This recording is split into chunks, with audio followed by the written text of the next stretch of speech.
bienvenue dans cette nouvelle vidéo. Donc pour ceux qui ne me connaissent pas, moi c'est Gladys. Avec mon mari et nos 2 enfants, on a décidé de quitter la France pour venir habiter au Canada depuis maintenant 2 ans.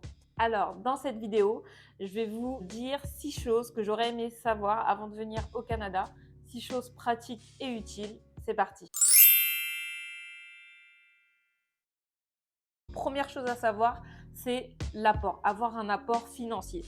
Donc déjà, il faut savoir que quand vous allez faire votre demande de permis, que ce soit permis de travail, permis d'études, PVT, etc., on va vous demander d'avoir une certaine somme. Si vous avez 10 000 € sur votre compte, sachez que si vous convertissez en dollars canadiens, à l'heure où je vous parle, ça vous fera 14 400 $. Donc après, bien entendu, vous avez des frais en fonction des banques et en fonction de l'organisme par lequel vous passez pour pouvoir faire la transaction. Donc c'est quelque chose de très avantageux.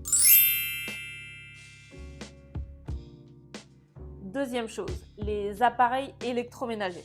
Une chose toute bête que vous savez peut-être déjà, mais ce sont les prises. Alors les prises électriques ne sont pas les mêmes qu'en France, donc il est totalement inutile de ramener vos appareils électroménagers, que ce soit aussi les chargeurs. Donc ça, pensez avant de partir à vous vider de tout ça. Ça sert à rien de ramener tout ça même en container, etc. Si vous avez pour intention de ramener une télé ou ramener un robot ménager qui vous est cher, etc.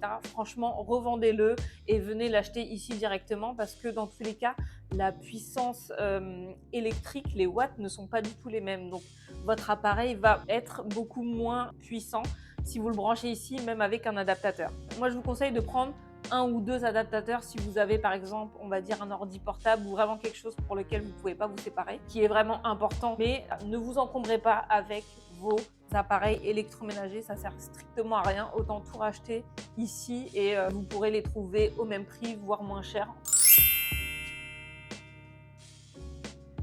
Troisième chose à savoir, c'est au niveau de l'assurance maladie. Si vous êtes en France, je parle pour nous, notre cas, quand vous avez un permis étudiant, avant de partir, c'est super important, c'est l'assurance maladie. Donc si vous avez vu ma dernière vidéo, vous allez comprendre pourquoi je vous dis ça.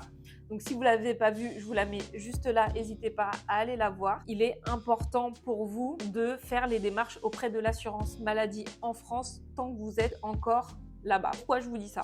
Parce que vous allez devoir faire remplir un formulaire qui va vous permettre de bénéficier directement de l'assurance maladie au Canada parce qu'il y a une entente entre la France et le Canada. Il faut que la personne qui va avoir son permis fasse cette demande et les accompagnants aussi. C'est super important de bien vous renseigner parce que nous, mon mari avait fait la demande. Il y avait une autre feuille où il fallait ajouter les bénéficiaires de l'assurance maladie. Donc moi, tout simplement, je l'avais noté à la main, mais sauf que non, ça doit être rempli par l'assurance maladie française. Donc c'est un papier qui doit être rempli là-bas directement. Il faut le faire généralement avant la date de départ. Très important de demander à l'assurance maladie de remplir ce formulaire pour vous, votre conjoint et vos enfants. Et une fois que vous allez arriver ici avec ces documents, ça sera beaucoup plus simple et beaucoup plus rapide pour obtenir la carte d'assurance maladie canadienne. Quatrième chose à savoir, ce sont les forfaits téléphoniques. Alors, il faut savoir qu'au Canada, les forfaits téléphoniques sont beaucoup plus chers que les forfaits en France. Moi, ce que je vous conseillerais et ce que nous, on a fait, c'est de prendre une puce Free. C'est ce qui fonctionne ici au Canada, ça fonctionne très bien. Vous payez 20 €, vous avez 25 gigas de données Internet, donc ce qui est très avantageux. Ici au Canada, pour 15 gigas d'internet, on paye 45 $. Si vous voulez trouver un travail ici, généralement, on va vous demander un numéro canadien. Alors, je sais qu'il y a des applications qui existent qui peuvent générer un numéro canadien et qui sont gratuites. Donc, ça pourrait vous éviter de prendre un forfait canadien ou sinon prendre peut-être un forfait pour 2. Ça peut être une solution aussi comme une autre. Mais sachez que si vous pouvez avoir votre puce française, ça vous fera une grosse économie à ce sujet. Cinquième chose à savoir, ce sont les bagages. C'est vrai que quand on déménage, c'est compliqué. En tout cas, pour nous, ça a été un vrai casse-tête de savoir qu'est-ce qu'on allait emmener, qu'est-ce qu'on n'allait pas emmener, est-ce qu'on prend un conteneur, est-ce qu'on n'en prend pas. Quand on a vu le prix des conteneurs, on s'est vite calmé Honnêtement, c'est super cher. Pour venir au Canada, ce qu'on a décidé de faire, déjà, c'est de faire un très gros tri et on est parti avec 2 valises chacun. Donc, on a pris notre billet et on a rajouté une valise en plus, donc ce qui était 80 €, je crois, il me semble, pour chaque valise rajoutée. Et ce qui est super bien, en me baladant sur Internet et en me renseignant sur toutes les démarches au Canada, etc.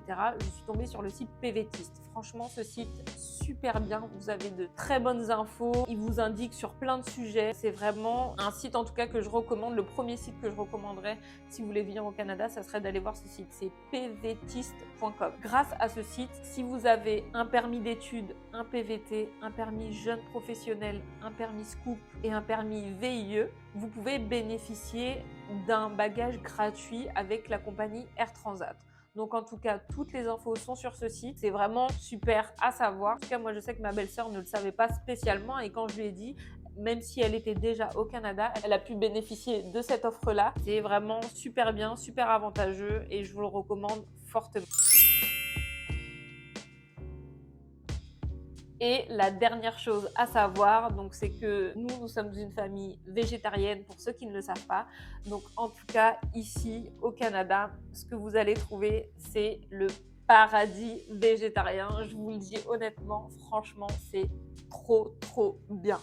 C'est-à-dire qu'on trouve dans les fast-foods, que ce soit au supermarché, que ce soit au restaurant, vous avez toujours une alternative végétarienne ou végane. Donc c'est vraiment le top du top. C'était aussi l'une des raisons pour lesquelles on a décidé aussi de venir au Canada, c'est que ici, tout est beaucoup plus simple en termes de végétarisme, même que ce soit au niveau de l'école pour les enfants. Si jamais vous êtes végétarien ou vegan et que vous avez un peu peur à ce sujet, ne vous inquiétez pas, il y a toujours une alternative.